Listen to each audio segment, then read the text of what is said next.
Po. Nag-enjoy ba kayo? Sabi ko na, dapat to 3 araw eh. Amen? Para lalo tayo mag-enjoy eh. Amen. Salamat. Enjoy ano. Sabi ko sa inyo eh, mayroong mga gwapong Kristiyano. Amen? Magaganda pa boses. Kaya kayo mga ladies, huwag kayong mamadali. Amen? Oh. Pero hindi pa sila pwedeng mag-girlfriend eh. Amen? Kaya, pray lang muna kayo. Amen? Hindi, totoo po yun. Nakala nyo kasi, ang mga gwapo, nasa mundo lang eh. Amen? Nasa baptist din. Amen? Mas maganda yung ano. Gusto nyo makita ebidensya? Titigan nyo ako. Nakawala kayo sa akin. Huwag na kayo kumontra ako. Kontra pa kayo eh. Amen? At ngayon pong hapon, salamat. Napakaganda ng ating fellowship. Amen? At I think talagang nag-enjoy kayo eh. Amen? Okay, ngayon pong hapon, is very simple lamang po yung ating mag-aaralan. Amen? Dadako naman tayo sa pag-ibig sa Diyos. Amen? Kanina, dito tayo nakapokus eh. Ngayon naman sa pag-ibig sa Diyos. Kasi ito na yung conclusion na kailangan po nating i-apply sa buhay po natin. Amen? Na magagawa natin ang lahat because of love. Amen? Total, maraming puso eh. Nakita ko daming puso eh. Oh. Di ba? Okay, tayo po tayong lahat. Tayo po ay mag-aaral ng salita ng Panginoon. 1 John chapter 3. 1 John chapter 3.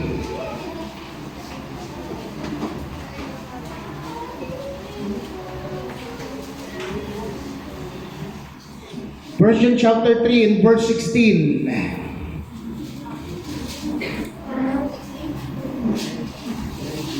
Nakita na po?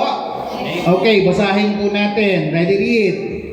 Hereby perceive we the love of God because He laid down His life for us and we ought to lay down our lives for the brethren. Tayo po'y manalangin. Panginoon naming Diyos na dakila, salamat po sa kagalakan po ng aming mga puso. Salamat Panginoon sa mga young people na narito Panginoon na wala po kaming ibang dalangin na mahalin po nila ang inyo pong gawain Panginoon at patuloy po sila Panginoon maging kagamit-gamit sa mga gawain po na ipinagkatiwala niyo po sa amin. Kay Lord, marami pong salamat muli sa hapong ito. Ang Banal na Espiritu niyo po ang aming maging guro. Gamitin niyo po ang inyong lingkod at kayo pong patuloy na maitaas. Salamat po sa pangalan ng Panginoong Yesus. Amen. Okay, pwede na po tayong maupo. Diyan po sa talata po na atin pong pag-aaralan ngayon pong hapon is very simple po. Challenge na lang po ito. Amen. Kumbaga sa kanina is ito na yung conclusion. Amen. At dyan po sa talata na ating pong makikita, ang sabi po dyan, hereby perceive we the love of God. Amen? So makikita po natin dyan yung tinatawag na the love of God. Amen? Naalam natin mga kapatid na yun yung key mga kapatid para magawa natin o may apply natin yung bawat natututunan natin sa banal na kasulatan. Amen? Natutuwa ako kanina yung ating mga bisita ay tinuruan kayo na kung paano natin tatanggapin ng Panginoon, mapapasok sa buhay po natin bilang sarili nating tagapagligtas. So, ang ibig sabihin, ngayong hapon, halos lahat tayo dito sa loob ng loob nito, halos tayo ay meron ng tamang relasyon sa Diyos. Kung tinanggap mo yung Panginoon bilang sarili mong tagapagligtas. So, ang ibig sabihin, wala na tayong dahilan na hindi natin masunod yung sinasabi ng talata ng Biblia. Because meron na po tayong tamang relasyon sa Diyos. Amen? So, tingnan po natin. Una po makita natin dyan, punta muna po tayo sa talata po ng Book of Jeremiah chapter 31 in verse 3. Yung mga cross-reference muna po tayo ha. Jeremiah. Tingnan po natin. Jeremiah chapter 31 in verse 3. Jeremiah chapter 31 33 31 and 3, tama. Okay, nakita na po? Okay, babasahin po natin. Okay, ready, read.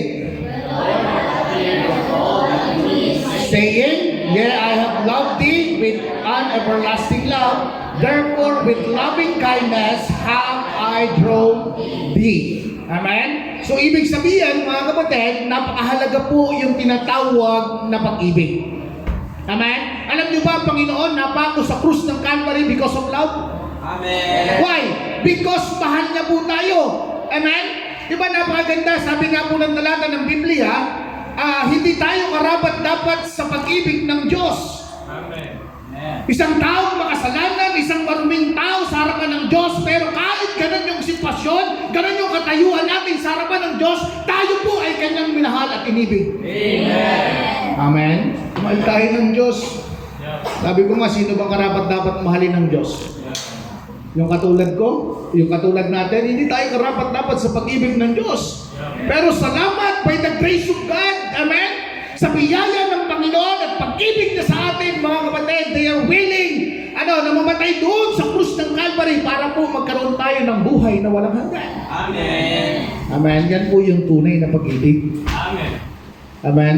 Na pag-ibig na kailanman ay hindi nagbibigay, ay naghahanap ng kapalit. Amen. Alam niyo po, ang mundo, umibigay sa mundo, laging may kapalit. Amen. Di ba? Why? Pag sinabing, I love you, mahal kita. Amen? After nun, may kasunod na agad. Pinigilig na siya. By the way, ang mundo, matatamis ang labi pag nagsalita. Tama po. Pero lahat yun, mayroong kapalit. Rich. Tama po. Kaya huwag masyadong amen? Bilang isang young people, nalulutuwa ko sa inyo. Young people, tumingin kayo sa aking mga mata. Mahal namin kayo. At ayaw namin kayo mapahamak someday. Even yung pastor ninyo, andun sa likod si Pastor Felix, mahal na mahal kayo niyan. Wala siyang ibang gagawin. Wala siyang ibang ituturo kung hindi pagdating ng panahon maging maayos yung ating mga buhay. Amen. Amen? Yun po yun eh. Amen? Kaya nga sabi ko nga kanina sa lesson namin, di ba napakaganda ng lesson kanina eh. Ama, anong sabi po ng lesson natin? Magkaroon po tayo ng mga spiritual na tao na ating magiging kaibigan. Amen. Sabi ko sa mga young people na lalaki, wala kayong dapat maging kaibigan sa church kung hindi yung pastor nyo. Amen? Kasi yun yung maglalapit sa iyo, papalapit sa Panginoon. Amen. Kaya pinipili ang kaibigan. Young people, pinipili ang kaibigan. Amen? Parang kumbaga sa yung pipiliin mo, yung mailalapit ka sa Diyos. Amen? Pansinin nyo sa school. Ama, gusto mo maging cum laude o kaya valedictorian? Tumabi ka sa matalino. Amen. Amen, hindi ka man maging matalino, katabi mo matalino, dahil valedictorian, sabi mo, muntik na maging valedictorian. Bakit? Katabi ko yung valedictorian eh. Muntik lang. O, di ba? At least mga kapatid, yun yung layunin ng Panginoon sa buhay po natin. Amen? Sabi ko nga sa inyo kami naman, hindi naman kami tatawagin ng Diyos kung hindi kami malapit sa pastor namin. Amen. Tama po. Pero siyempre sa Diyos, alam na natin yun. Amen? Pero may mga manggagawa na magbibuild up sa atin. Amen? Magtuturo sa atin para tayo lumago sa ating spiritual life. Amen? So una po, makita natin dyan in the book of Romans chapter 12 in verse 1. Nadaanan na natin ito kanina. Uulitin po natin. Romans chapter 12 in verse 1. Sabi po ng talata, I beseech you therefore, brethren, by the mercies of God, that you present your bodies a living sacrifice, holy, acceptable unto God, which is your reasonable service. Amen? Diba? Kung titignan po natin, ang number one na ating pong makikita, yun yung tinatawag na sacrificial love. Napakahalaga po sa buhay po natin na kapag ikaw ay nagmamahal, mga kapatid, willing kang magsakripisyo para sa Diyos na iyong minamahal. Amen? Amen? Kayang igipap ang Amerika. Amen? Ang pastor nyo, igipap ang Amerika. Maganda ang buhay sa Amerika. Pero nagmisyonary dito sa Pilipinas para lang maabot kayo. Amen? Hindi nyo ba nakikita yon? Amen? Ang sarap ng buhay sa Amerika eh. Pero mga kapatid, willing kaming magsakripisyo, willing namin i-give up yung comfort namin because mahal namin kayong mga mananampalataya. Amen. Tama po? Kaya mahirap pag dumating sa buhay natin, hindi natin mamahalin yung manggagawa ng Panginoon. Alam niyo po mga kapatid, ang paglago ng Kristiyano, ibinigay sa atin ng pastor. Amen? So, doon mo makikita kami nga willing magsakripisyo. Amen? Sakripisyo love, ang Panginoon nagsakripisyo doon sa krus ng Calvary. Amen? Tapos tayo walang ginagawa para sa Panginoon. Amen? Kaya nga po mga kapatid, the agape love, yung pag-ibig na hindi kayang tumpasan ng mundo, yung pag-ibig na hindi nagiging nakapalit. Amen? Yeah. Sino yan? Galing sa Diyos yan. Amen. Amen? Yan ang natutunan ng bawat manggagawa. Kami, sabi ko nga walang discouragement sa ministry. Basta nagawa namin yung part namin, it's your choice. Ayaw mo magtuloy sa gawain ng Panginoon, problema mo yun. Someday, haharap tayo sa Diyos. Amen. Amen? Pero mga kapatid, ang layunin namin, na someday, hanggang sa inyong pagtanda, hanggang kayong mag-asawa, mga kapatid, amen, makikita namin kayo naglilingkod na may karapatan sa Panginoon. Amen. Amen? Kayo ang next generation ng Home Church, Bible Baptist Church. Amen? Kayong susunod na henerasyon ng simbahang ito. Amen? Kaya dapat ngayon pa lamang makita nyo na willing kayong magsakripisyo para sa gawain ng Panginoon. Kaya nyo ikipa pang lahat para sa gawain ng Panginoon. Amen? Alam niyo, minsan nakakalungkot Akala natin ang pwedeng magsakripisyo lang ang magagawa ng Diyos. No. Pag anak ka ng Panginoon, gagawin mo ang lahat. Amen? Kahit pagod ka na, gagawa ka para sa Panginoon. Amen? Kahit pumapasok ka, nag-aaral ka, marami kang ginagawa, kailangan mo maglingkod sa Diyos. Amen? Amen. Kasi minsan ginagawa natin yung buhay natin Akala natin, pag busy tayo sa school, yun na yun. No. Kailangan natin unahin si Lord. Amen? Kailangan natin magsakripisyo para sa Panginoon. Amen. Amen? Hanggat hindi nyo natututunan yun, mga kapatid, hindi tayo magkakaroon ng pagmamahal. Hindi tayo lalago sa ating buhay, Kristyano. Amen? Agape love, giving love. Amen? Yung pagbibigay. Yung mapagbigay na pag-ibig. Kaya nga sabi ko ang hirap mga kapatid na makita sa atin. Alam niyo pinakamahirap sa buhay ng tao? Aminin man natin at hindi. Ang pinakamahirap yung magbigay.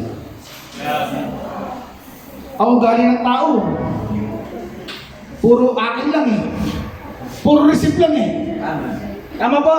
Ang gusto natin, iba, ito lang sa atin, puro lang tayo tanggap. Pero pag magbibigay na tayo, ayaw na natin. Dapat ayusin natin. Sabi ko nga mas maganda yung buhay natin. Marunong tayo magbigay. Amen. Kayo mga young people, lalo na sa home church, ng mga young people, alam niyo, ang key para kayo lumago, dapat maging concerned kayo sa isa't isa. Amen. Totoo po yun. Pag wala yung isa, dapat hinahanap nyo. Amen. Tama? Amen. Pag wala yung isa, dapat kinuumusta nyo. Bakit? Yun yung magcha-challenge sa inyo na, hinahanap nila ako, mahal nila ako. Amen? Kayo mga young people, wag nyo naman tayo natin si pastor na mag-disciple sa mga to. Dapat kayo mag-disciple sa kanila. Amen? Yun yung tunay mga kapatid. Willing kang magbigay ng oras, willing kang magbigay ng kahit pera para lang ma-disciple yung mga bagong mananampalataya. Amen. Tama po. Pero minsan kasi gusto natin lahat ng attention sa atin. Mahirap po yun. Amen? Mas maganda yung buhay na sabihin mo, Lord, gamitin mo yung talent ko. Lord, gamitin mo yung time ko. Para may disciple to. Sabi ko, ang dami. Nung nakita ko nga sila kanina, sabi ko, wow. Ang daming mga young people na pwedeng i-disciple. Amen. Amen? Amen. Diba? Masaya yung ganyan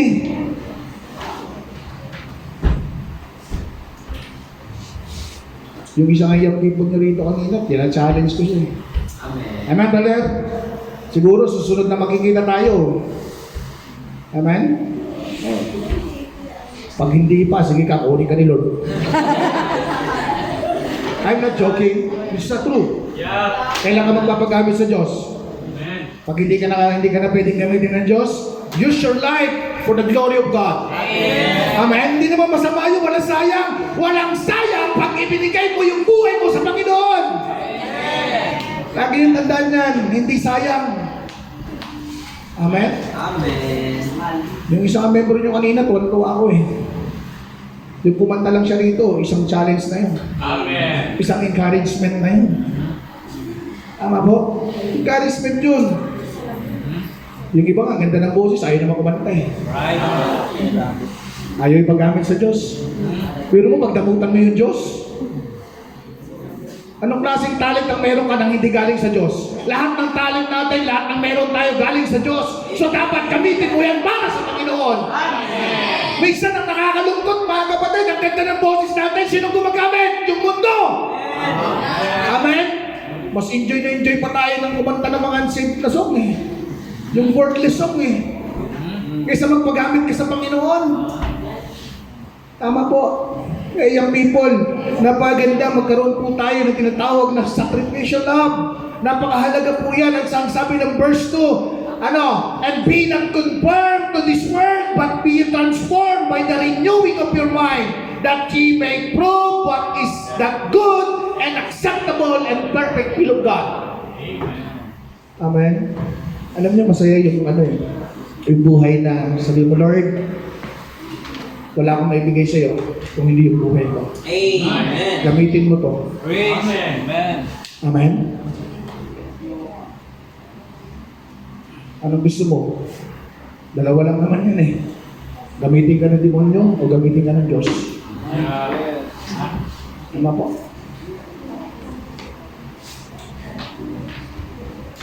Masarap po yung ginagamit ng Diyos. Amen. Tingnan po natin, Hebrews chapter 13. Hebrews chapter 13, verse 15.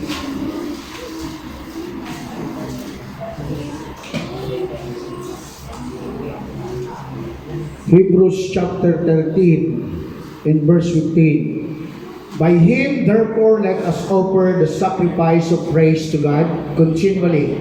That is, the fruit of our lips, giving thanks to His name. In verse 16, ano po ang sabi ng talata? In verse 16, but to do good and to communicate, forget not, for with such sacrifice, God is please. Kita mo, kung nagsasakripisyo tayo, sino yung napiplease? Kung nagsasacrifice tayo, sino yung napiplease? Walang iba napiplease sa buhay natin kung hindi si Lord. Amen. Amen? Alam nyo, kahit anong busy ng buhay natin, lagi niyong tandaan, dapat meron lagi tayong time para sa Diyos. Amen. By the way, ilagay nyo sa isip nyo at sa puso nyo, dapat ang Diyos una sa buhay natin, hindi pangalawa. Amen. Amen? Minsan kasi ang attitude natin akala natin ang Diyos natin, pangalawa lang siya sa buhay natin. No. Dapat ang Diyos natin, siya ang una sa buhay natin. Amen. Amen?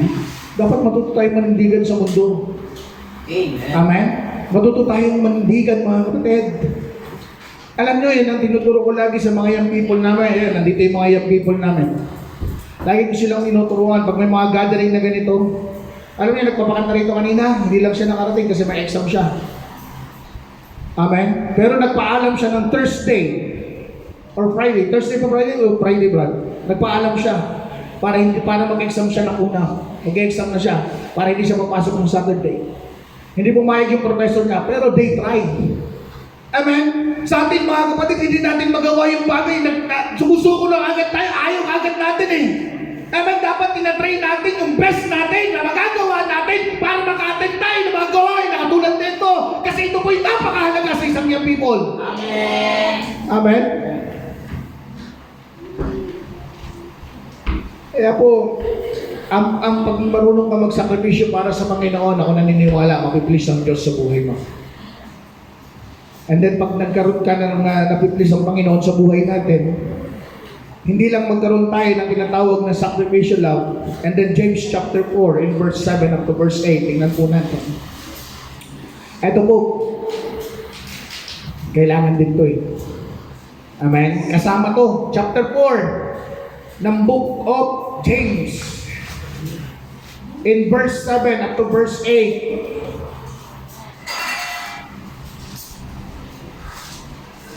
Nan po natin.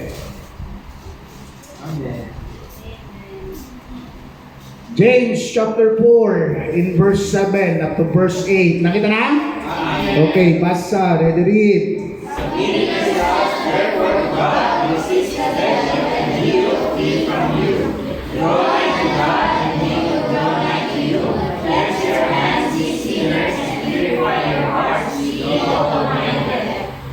Pangalawa. First is sacrifice love, and then pangalawa, the submission love. Amen. Alam niyo po, yung pagpapasakop, napakahalaga yun. You want to grow? Gusto niyo mag-grow sa inyong Christian life? Magpasakop kayo una sa Diyos. Pangalawa, sa manggagawa ng Panginoon. Amen. Ako naniniwala, lalago kayo sa inyong Christian life. Amen. Amen? And then yung Word of God. Yung Word of God, mga kapatid, napakaganda. Ang sabi po ng talata, tayo po ay magkakaroon ng submit yourself. Amen? Ang kailangan po natin, mga kapatid, yung tinatawag nating to obey. Amen? Obedience. Amen? At napakahalaga po yun, yung pagsunod. Alam niyo, maraming mga tao, maraming mga young people ngayon, mga kapatid, nasisira yung buhay kasi hindi marunong sumunod. Amen? Yes. Di ba alam niyo po, napakahalaga yan yung buhay natin na magkaroon po tayo ng submissive life. Amen? Pag nagkaroon ka ng submissive life, marunong ka sumunod sa Panginoon, obey, amen? And then tayo po ay mamumuhay, mga kapatid, kay Kristo at walang ibang sentro ng buhay natin, mga kapatid, kung hindi si Kristo. Amen. Amen? Alam niyo, masarap yung yung buhay ng sentro mo si Kristo. Amen. Amen? Kayo mga ladies, young people, huwag kayong papasilaw sa mundo. Amen? Kasi ang mundo, sisirain lang ang buhay nyo. Amen. Yun po yung katotohanan. Marami na matagal na sa ministry, ilang years na rin ako sa ministry. Marami akong nakita mga young ladies, young people na nakakalungkot. Amen? Ang ganda ng umpisa, pagdating ng dulo, talunan. Why? Because of maling mga direktama. Hindi marunong sumunod. Amen? Wrong decision. Amen? Diba? Kaya nga yung pag-ibig na yan, talagang napakahirap na. Amen? Kaya sa inyong mga young people, huwag kayo basta-basta na maniniwala sa pag-ibig ng mundo. Amen? In a proper way, in a perfect timing ni Lord, ako naniniwala. Amen? Kung gusto mo nagpaging masaya at Christian family, mga kapatid, dapat ngayon, kung gusto mo mag-asawa, ngayon pa lamang pinagpipray mo na yan, in the right time, in the perfect timing ng Panginoon, ibibigay niya sa iyo yan. Amen. Alam niyo, nakakalungkot sa mga young people natin? Alam niyo ba, nakakalungkot? Amen, nagpipray kayo ng faith, lalo na babae at lalaki, sabi nila, Pastor, gusto ko po mag-asawa ng faithful. Eh, hindi nga faithful, paano ka makakapag-asawa ng faithful? Amen? Amen. Dapat maging faithful ka sa Panginoon para mapapangasawa mo. Faithful din na naglilingkod sa Diyos. Amen. Naintindihan niyo po. Amen. Amen? Mga kapatid, ang Kristiyano, hindi pwedeng pagsamahin yan sa unsaved. Amen. Kahit anong gawin natin, hindi tayo pwedeng magsama. Tama. Para tayong mantika at saka yung tubig eh. Kahit anong halo mo, maghihiwalay pa rin yan eh. Tama. Tama po. Kaya kailangan natin mag-submit tayo sa Panginoon. Amen? Submit yourself at dapat maging tayo, yung sentro ng Panginoon. Amen? Magiging sentro ng buhay natin, mga kapatid. And then mamumuhay tayo, mga kapatid, ayon kay Kristo. Amen. Amen? Sabi ko nga sa inyo, walang sayang eh. Nagbigay kayo ng buhay sa Panginoon. Yeah. Amen? Si Pastor Nong, nasa harapan niyo ngayon. Tama? Pero kung titignan niyo yung buhay ko, naway hindi mo na ng palataya. Sasabihin niyo, ganyan pala yung buhay ni Pastor Nong. Pero God changed me. Binago ni Lord yung buhay ko. Amen. Amen. Okay, kasi yun yung makita natin ngayon pong hapon na para magawa natin yung mga bagay na gusto ng Panginoon sa buhay natin, ang kailangan natin pag-ibig. Amen. Wala tayong pwedeng hindi i-give up para sa Diyos. Amen. Kung papipiliin ka yung pag-ibig ng mundo o yung pag-ibig mo sa Diyos, piliin mo pa rin yung pag-ibig mo sa Diyos, hindi sa mundo. Kasi pag inibig mo ang Diyos, amen, nandun yung tunay na kasiyahan. Wala sa mundo.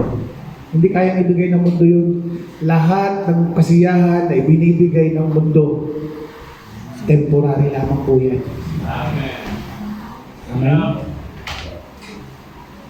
Darating ang panahon, may in love kayo. Yan ang kalaban ng Kristyano eh. Lalo na mga young people. Yan ang kalaban nyo. Tama ha? Pag hindi pa na-in love, mahal na mahal si pastor eh. Sunod na sunod kay pastor. Pero pag na-in love na, kaaway na si pastor. Amen? Oh, yun ang realidad. Kala niyo, hindi totoo yun. Totoo yun. Kaya dapat inaalagaan niyo yung relasyon niyo sa Diyos. Amen? Sabi ko nga sa inyo, dami magagandang Kristyano. Parang wala. Dami magagandang Kristyano. Yung mga young people. Amen? Maraming gwapong mga Kristyano. Amen. Diba? Amen. Kayo tayo muna dyan. Pag maganda, ayaw niyo sumagot eh. Gusto niyo, gwapo lang. Amen? Diba? Sacrificial love, submissive love, and then pangatlo, ito. Ito yung pinaka-maganda para matutunan natin. Kasi ito, i-give up natin talaga to. Amen? Okay, tingnan natin. 2 Corinthians chapter 6, verse 4 and verse 17. Tingnan natin. 2 Corinthians chapter 6.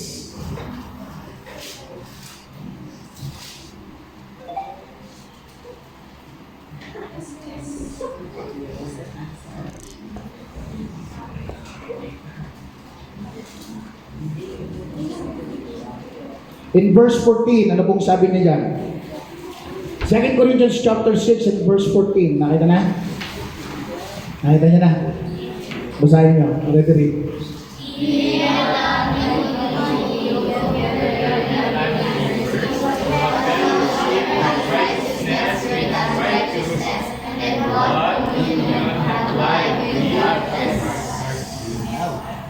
Si Pastor ba nagtuturo na ang word of God? Amen. The Bible says, do not be not equally yoked together with the unbelievers. Sino yung unbelievers? Walang Kristo. Yung hindi mananampalataya na nasa mundo. Tama po. Ang sabi ng talata, do not equally yoked together with the unbeliever. Amen? Bakit, mga kapatid, kailangan po natin magkaroon tayo ng separated life? Amen. Separated love is very important sa buhay po natin bilang isang mananampalataya. Kasi po mga kapatid, amen, ang layunin ng Panginoon sa buhay po natin, amen, patuloy po tayong lumakad ayon sa kapanalan at ayon sa kalooban ng Panginoon. Amen. Yung suwayin mo lang yan sa salita na yan, yung mag-boyfriend ka ng unsaved, yan ay kasalanan sa Panginoon. Amen. Amen. Bishop, tumingin kayo sa aking mga mata. Kung may unsaved kayong nanliligaw sa inyo, reject na lang agad.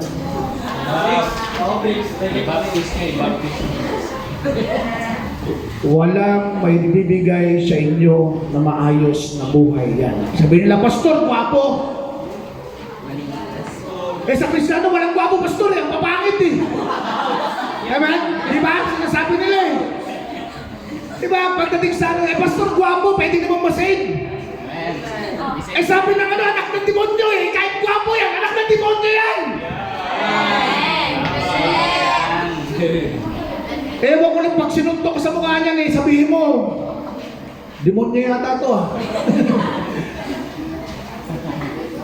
Pero ang Kristiyano, never mamahalin kayo na katulad ng pagmamahal niya sa Diyos. Amen. In a right time, in a perfect timing ng Panginoon. Kayo mga young people, nababata niyo ba?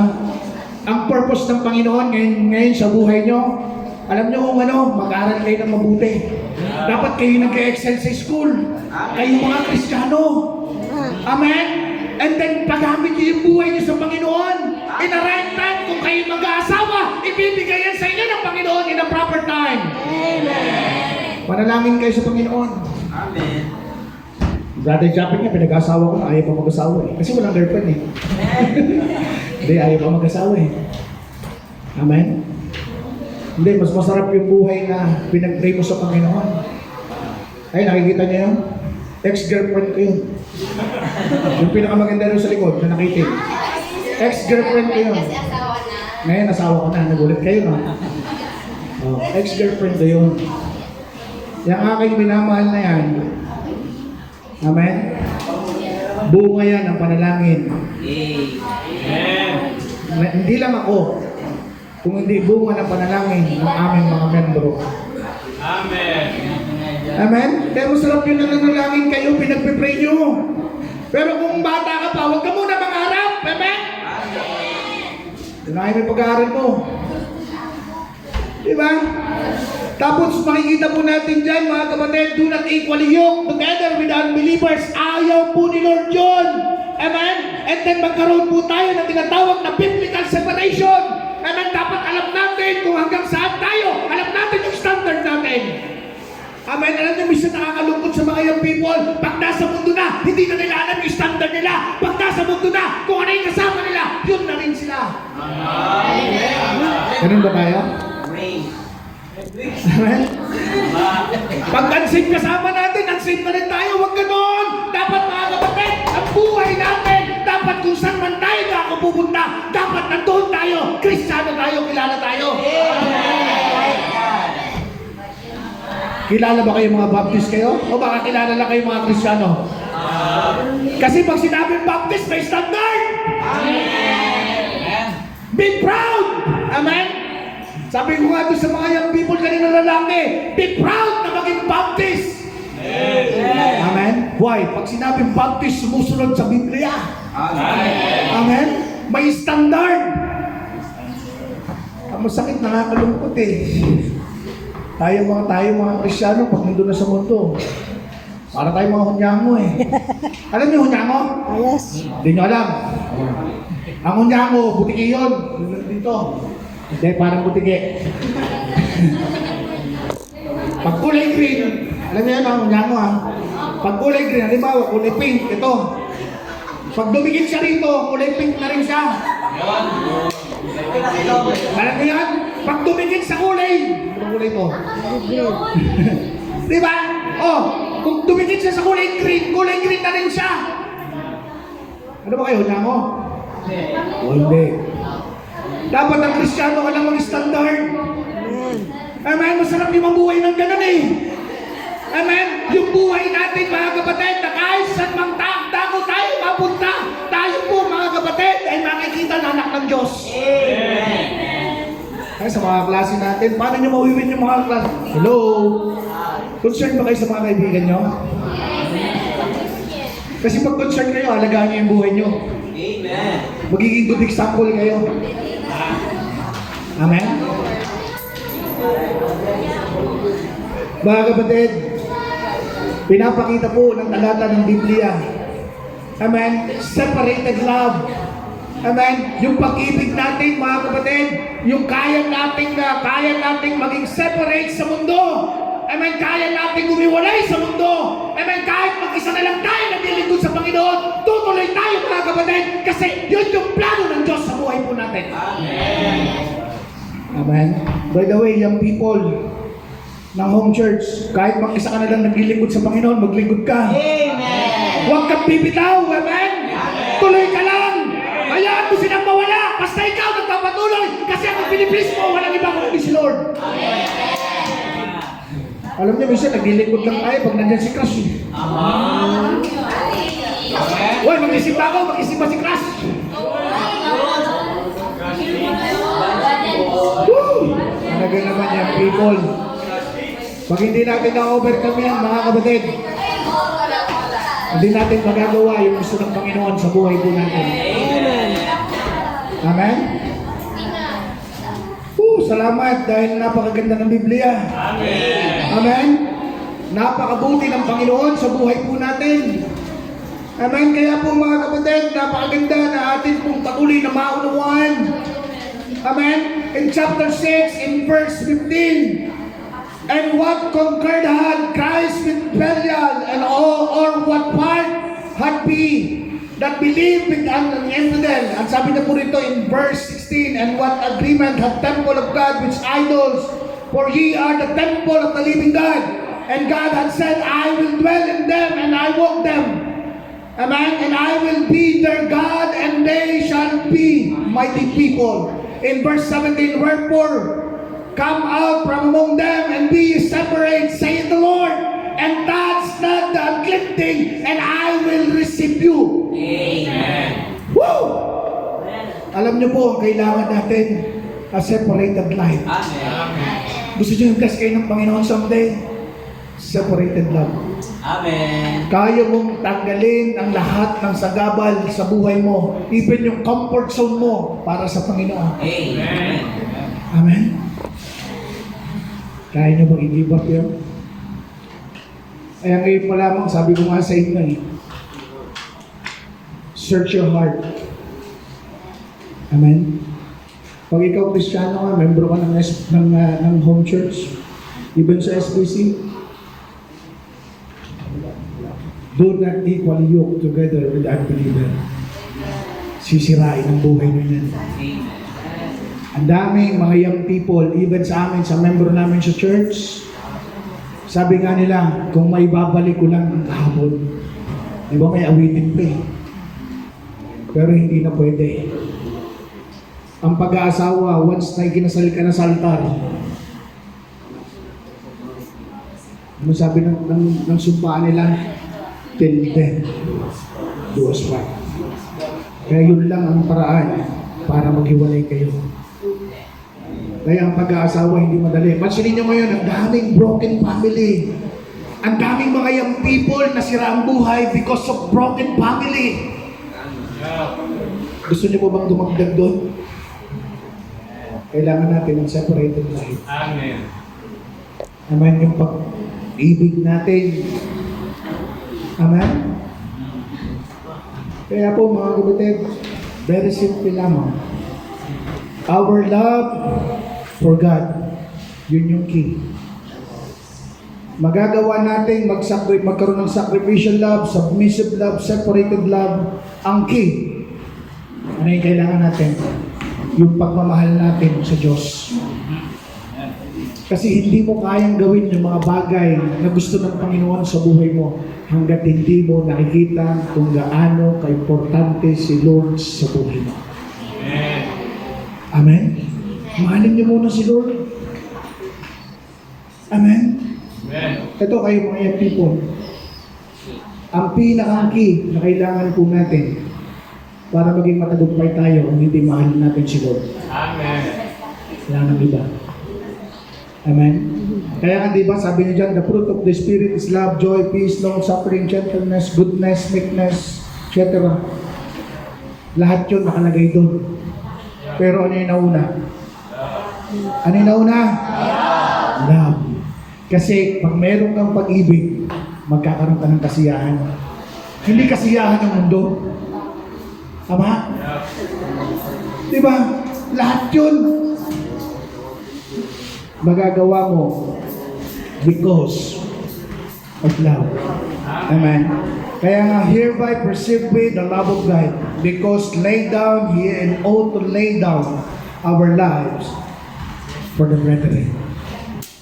Amen. So, ang ibig sabihin, magagawa nating mahalin yung tao sa paligid natin. kung mahal natin si Lord. At makita natin kung gaano tayo inibig ng Diyos. Tayo po naman na, tayo po naman